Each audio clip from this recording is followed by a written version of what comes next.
guys, and welcome to another kit review. As you can see today, we're having a look at a kit from Tamiya.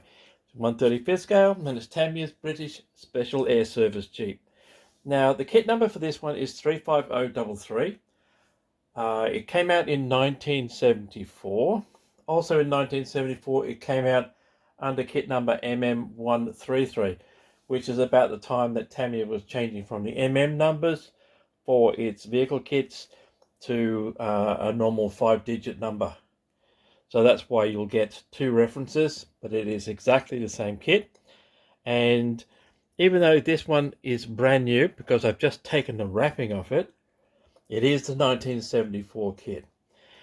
Cost me around $10 for this one, so that's not too bad. Normal average price in Australia is about $16 thereabouts, although I have seen them go for, or at least being priced at, much higher than that. So as you can see, it is Tamiya's standard white box with some really nice artwork. You do get the two figures. These are British Army figures wearing Arab style headgear. You do get lots of accessories with this as far as jerry cans, etc. are concerned. So let's have a look at the rest of the box. On the side, in Japanese, this will be brief rundown of the history of the Jeep, SAS, etc. On the other side, three of Tamiya's classic 1970s kits. The 88mm, still popular. The Jeep and trailer, which I did a review of, and the review will be in the description if you want to have a look at it. And the classic Kettenkrad with three figures. I've also done a review of the Kettenkrad as well, so you might want to have a look at that one too. And as you can see, it is quite a small box. So let's have a look inside. You've got one bag of sprues, which contains everything. And as you can see, it is a new kit, or a new issue of the standard kit, because it does have the modern tech tips paperwork. It does have, however, two sets of instructions, one in English, one in Japanese, which are the old style instructions with complete history of the SAS and the Jeep included in them. There are no decals in this kit because they didn't have insignia on their Jeeps in the SAS during World War II in the desert, so you don't have to worry about that. There's also no clear parts because they took the windscreens off, because you can't have reflections, etc. in the desert. You'll get spotted straight away. Alright, so that's what's in the box. In a second, we'll have a look at the instructions and carry on from there.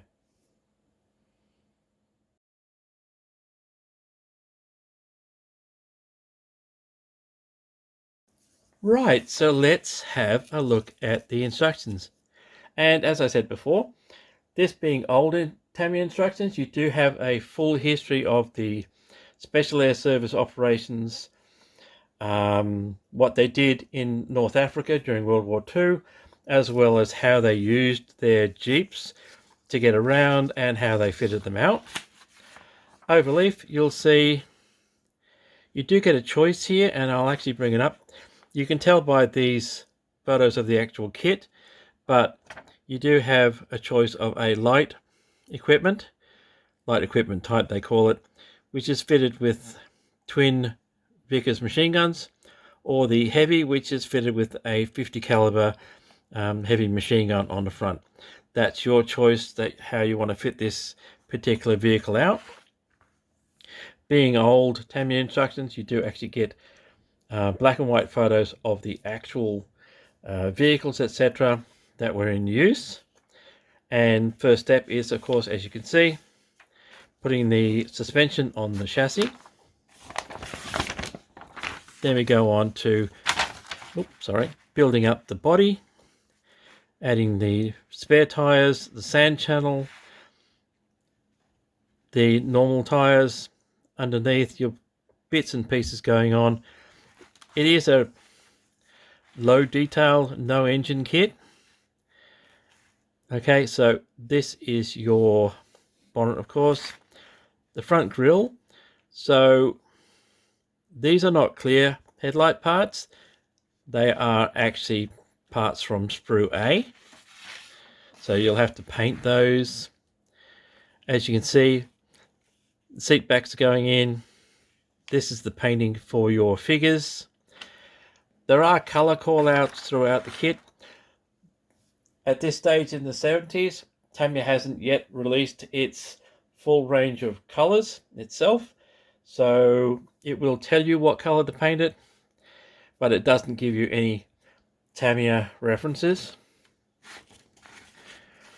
Here you've got jerry cans going together, constructing your machine guns, the twin Vickers, single Vickers, and the 50 cal.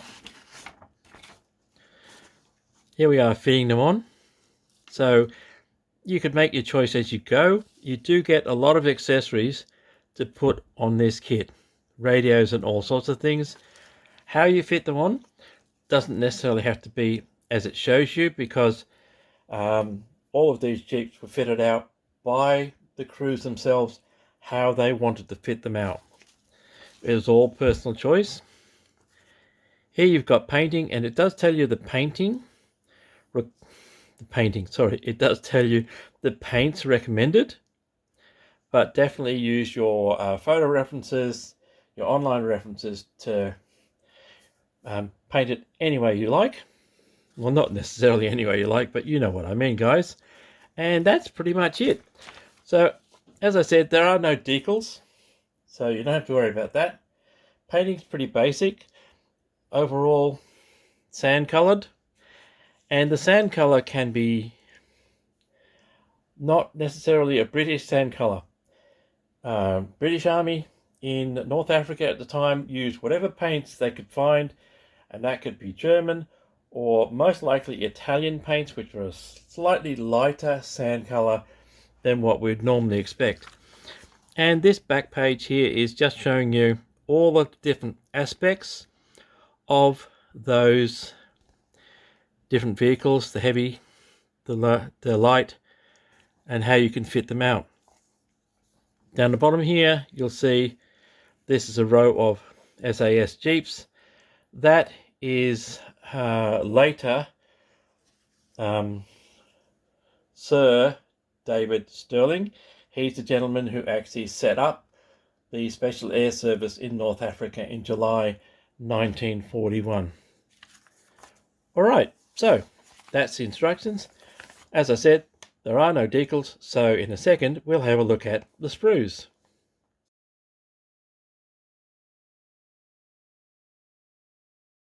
So let's have a look at the sprues, and there are only 3 sprues in the entire kit.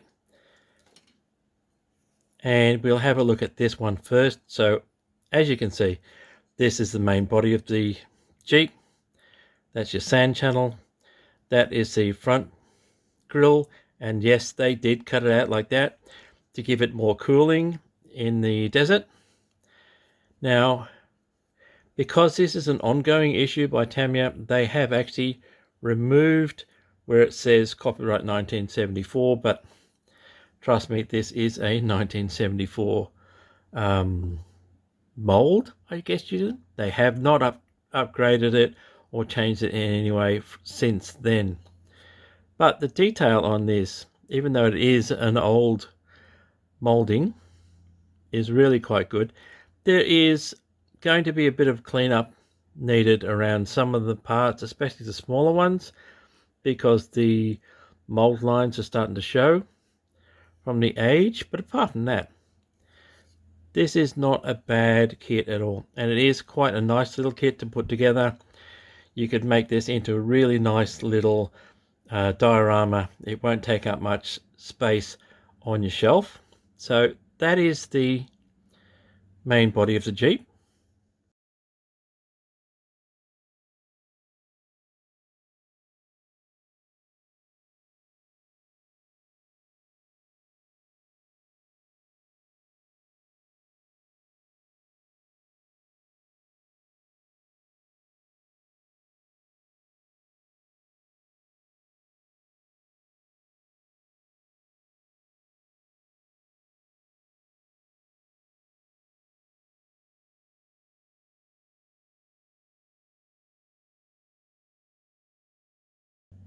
The next sprue we'll look at is this one. So this is your crew, your weapons, and jerry cans, etc.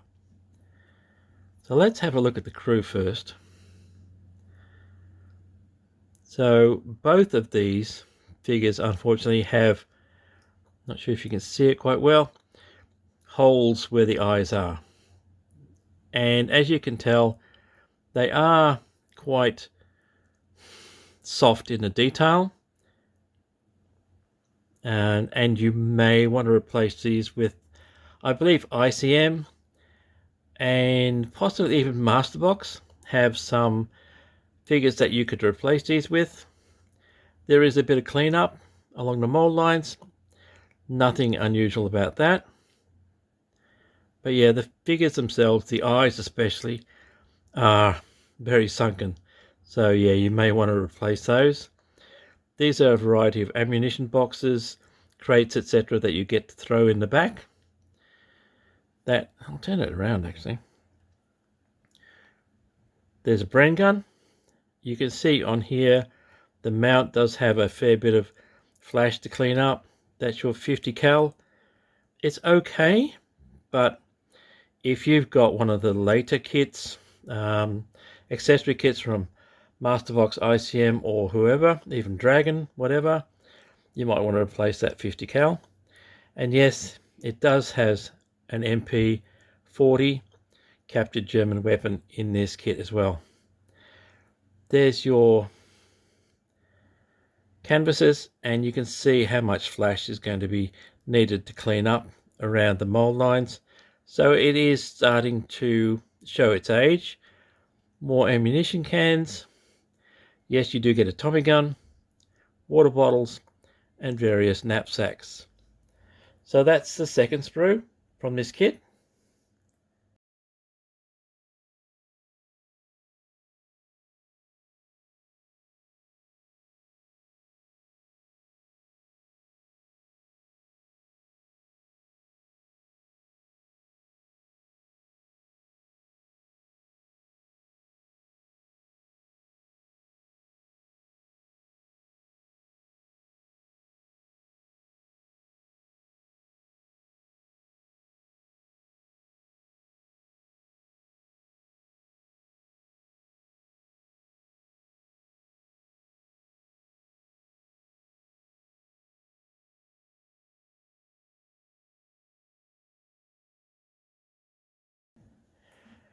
And the last one is this. Lots of jerry cans. I mean, lots and lots of jerry cans. When you're out in North Africa, traveling across the desert for several hundred kilometers, you need a lot of fuel and a lot of water to keep going. These, of course, are your tires, spares, and also the main wheels for the Jeep. There are no names on the sidewalls, but quite nice detail.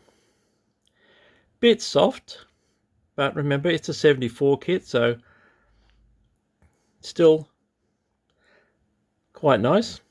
There's your springs. This is your Vickers machine guns, so you get single and twin. Various ammunition. These are the hubs for your wheels. The detail on them is really quite nice. It's still sharp. You will have to clean up the mold line down the middle of the tires, but nothing unusual about that. But otherwise, it is not a bad little kit.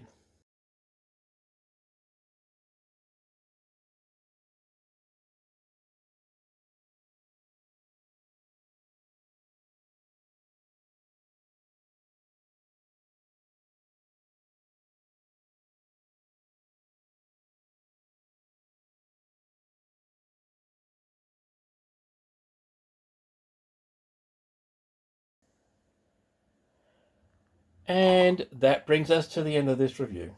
So thank you for watching. That is Tamiya's 1/35 scale British SAS Jeep. Came out in 1974. It's still being issued by Tamiya today. Kit number is 35033, but a really nice little kit to put together over a weekend. Like I said, little mini diorama, something like that, or even just display it on your shelf. Really nice little kit. Anyway, guys, that brings us to the end of this one. Thank you for your likes, your subscriptions, and your comments. They are always appreciated and welcome. And as usual, until next time, take it easy, stay safe, and I will see you later.